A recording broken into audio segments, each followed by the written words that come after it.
It goes down to your time. Well, I wasn't even on there.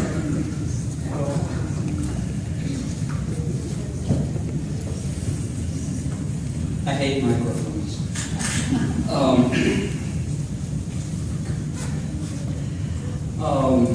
Eastern Orthodox Church, local community is All Saints Orthodox Church. We're with the Orthodox Church in America, which was formerly a part of the Church of Russia.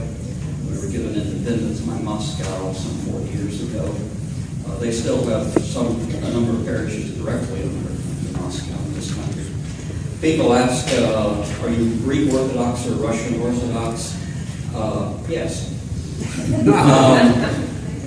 That's sort of like asking, are you Mexican Catholic or German Catholic?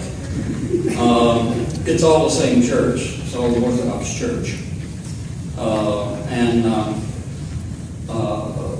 But in this country, everyone was under the Church of Russia until 1917. But in 1917, the Church of Russia got somewhat distracted. And the church was heavily immigrant. And it was a literal case where Greek parishes could not talk to Russian parishes, could not talk to Serbian parishes, could not talk to Syrian parishes. They literally did not have common language because none of them spoke that much English. And so we restructured according to the national churches. And that's still pretty much our structure. There are Greek churches, there are churches like ours, there are independent churches under the Church of Russia. Mutual recognition of sacraments, and we're one church with all the Orthodox.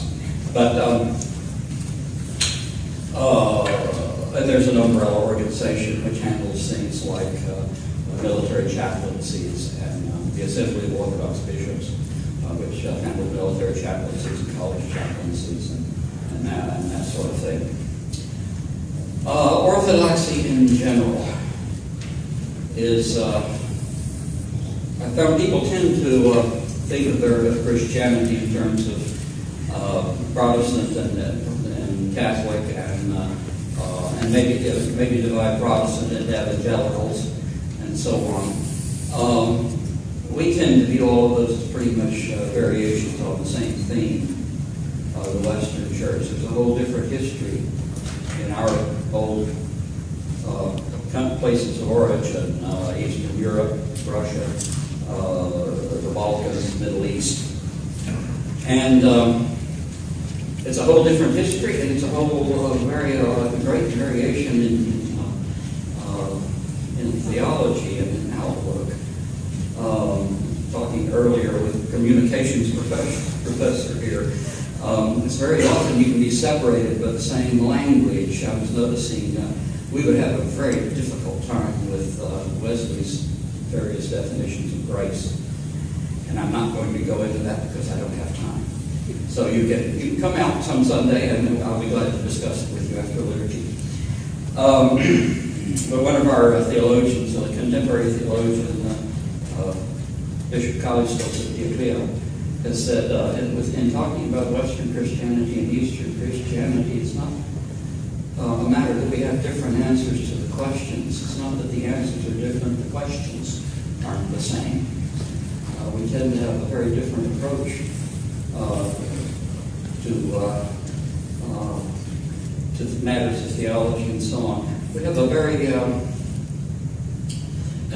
old and strong spiritual tradition, which we used to share with the West, but have not for about the last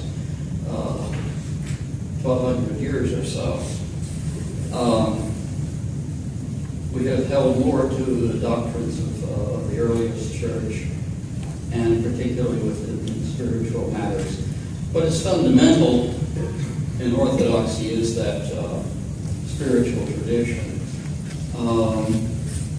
It basically is the idea of what you believe determines what you do. How you live comes from what you believe. And that's not simply a matter of doctrine or theology. It's not just what I believe about God that determines what I do, but what do I believe about the world? What do I believe about other people? What do I believe about myself? And There are some basic problems with that. Because I don't know myself very well. And that stands in the way of my knowing others and interacting with them and with my relationship with God ultimately. We all sort of want to be nice and loving. But what does that mean? And how do we get that way?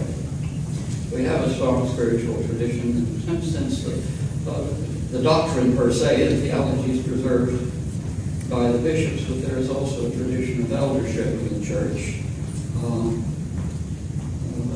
preserved also. And a lot of this is unknown. I think some of the fascination, I think, with all sorts of various esoteric traditions and so on in America today is because simply there is ancient Christian tradition which has been lost in the Western churches. I need to be renewed. I need to really, to begin with, first off, to find out who I am. Not who do I think I am, who do I wish I were, who am I afraid I am, and what do I think you think about me, and what am I afraid you think about me, and what I want you to think about me. All of that needs to be cleared out.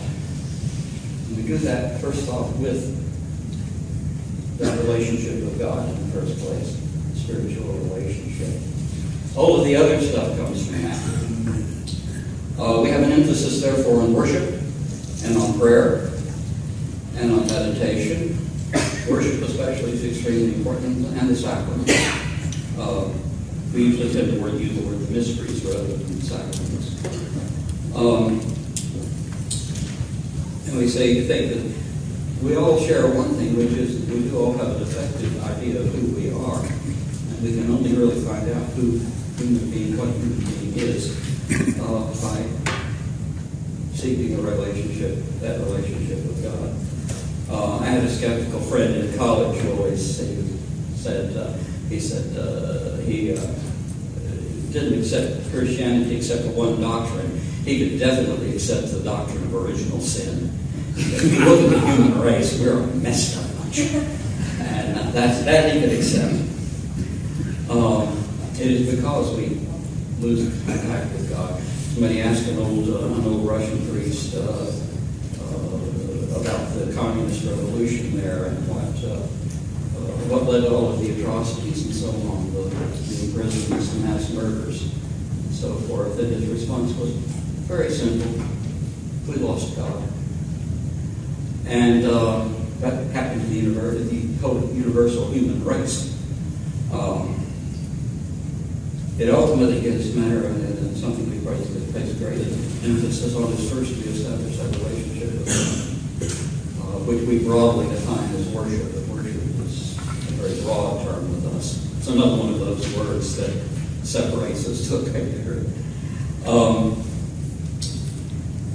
It ultimately comes down to the end of the second chapter of Galatians. It is not I who live, but Christ who lives in me. That's the goal. And all of the rest of it, everything else we do in this world is meaningless unless that relationship is there to begin with. I will close with one little story. There's a very good book by the public library has a copy of it. I get that by Father Bishop Tikhon Shakunov. It's called Everyday Saints. He's Father, or now Bishop Tikhon is reputedly Putin's father confessor, so you might want to read him. But he talks about his early days in the monastery of Pskov in western Russia. And he talks about an old monk there who was a woodworker, very talented woodworker. He made stuff for the monastery. The refectory tables, the benches, and the refectory icon stands for the church, all sorts of furniture for the monks' cells, all sorts of woodworking, very, very fine. But he was hit on the head at one point. He fell off of a ladder, and when he came to afterward, he said that he had found out that didn't have a lot of value. He said, I was on walking across a beautiful field, and I came to a big ditch. And there was all of the furniture that I had, all of the woodwork I had done. down in this ditch. And he said, suddenly I realized there was somebody next to me, and I looked over, and there was the Virgin Mary, the Mother of God, standing there. And he said, and then another group of saints joined her.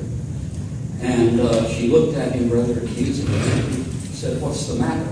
And she said, what we wanted from you was prayer and holiness, and you gave us furniture. He didn't have the prayer and the holiness which gave meaning to the furniture.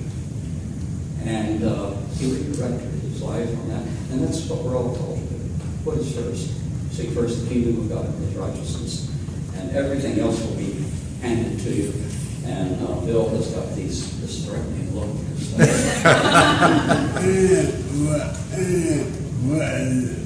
Any questions, he said. Any questions? Why is different? Why is your calendar different? Well, for some of us, the calendar is different. Some of us it isn't. The Orthodox Church, remember the calendar reform in the 16th century was done by a Roman. So we did, and at that point we were not having on good terms with the Romans. Still aren't really. He thinks he's infallible. We think he puts his cassock on one arm at a time.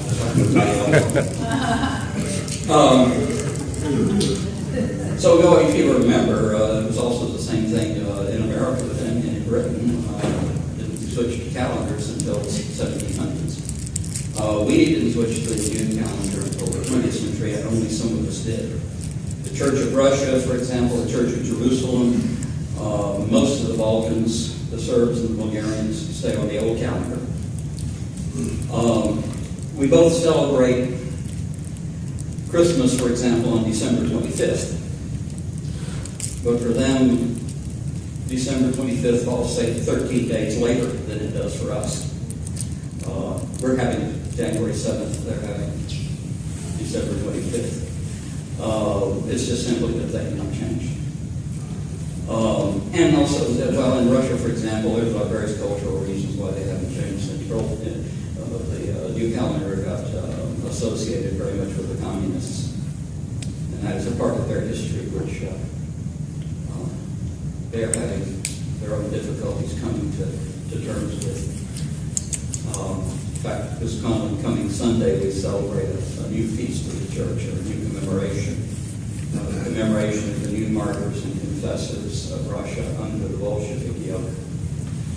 A general commemoration of all of those, so literally millions slaughtered because of their Christian faith in the Soviet Union. So it's and it has a lot of significance for us because a lot of those people also served parishes in this country. The very first priest martyred by the Bolsheviks was the founding pastor of Holy Trinity Church in Chicago, which is where I was ordained. I was ordained kneeling in front of his altar, that was Father St. John Kuchorov. He was the first priest. He was dragged out of his church by the Bolsheviks in the suburbs of St. Petersburg and beaten to death in early November of 1970. So it's a feast that echoes with us in this country as well. It's part of that different history. So, question? Okay, so the carpenter, the day he climbed up the ladder, and then he fell off, and he went to go to his sense. Is that graduation of the Latter-day Saints? No, and it has nothing to do with St. John of the Ladder. Yeah. 10,000 comedians out of work. He's having fun. Lutheran.